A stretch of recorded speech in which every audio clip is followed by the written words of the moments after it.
आप फ़ौरन ट्रामा में पहुँचें। आपकी मिसेस की हालत बहुत सीरियस है और आपका बेटा बहुत रो रहा है, उसने हमें आपका नंबर दिया है।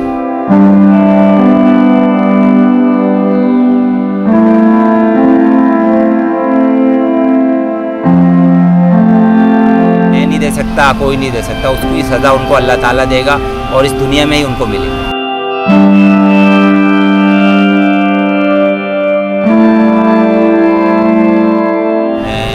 घर पर था उस टाइम, तो मुझे अननोन नंबर से कॉल आई कि आप कहाँ हैं। मैंने बोला मैं घर पर हूँ। बोला आप फ़ौरन ट्रामा में पहुँचें, आपकी मिसेस की हालत बहुत सीरियस है और आपका बेटा बहुत रो रहा है, उसने हमें आपका नंबर दिया है।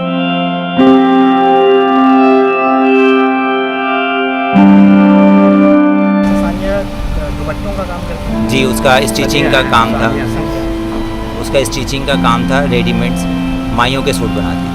और जो मेरी वाइफ थी वो खुद वर्किंग वूमेन थी, वो मेरे साथ काम करते थे। हम दोनों हम लोग साथ काम करते थे, जो भी थे। यानी आधे से ज़्यादा जितना भी हमारा जो घर के जितना भी वो था, अखराजात वगैरह, माशी जितना भी हमारे वो थे, वो सब उन्हीं पे डिपेंड करते थे। जी, मेरी ज़ईफ़ वालदा हैं, वो भी मेरे साथ ही रहती हैं। तकरीबन 90 से अबव एज है उनकी, और वो बेड पे ही हैं।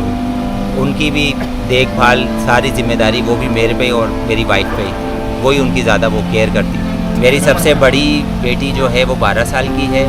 फिर आरिज़ है 10 साल का, जो मामा के साथ था अपनी, वो भी काफ़ी डैमेज है वो। और उससे छोटी बेटी है 8 साल की, और सबसे छोटा बेटा है 1.5 साल का।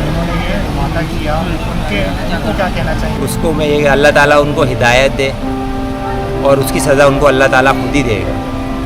मैं नहीं दे सकता, कोई नहीं दे सकता, उसकी सज़ा उनको अल्लाह ताला देगा और इस दुनिया में ही उनको मिलेगी। हुकूमत वक्त से बस अब मेरा मुतालबा यही है कि मेरे 4 बच्चे हैं। मेरी जो अब छोटी जॉब है, बस अब मेरा जो गुजर बसर होगा ये अब मैं गवर्नमेंट से यही इंतज़ार करता हूँ कि मुझे इसका भरपूर वो मिलना चाहिए मुझे, और मुझे गवर्नमेंट की कोई जॉब मिलनी चाहिए।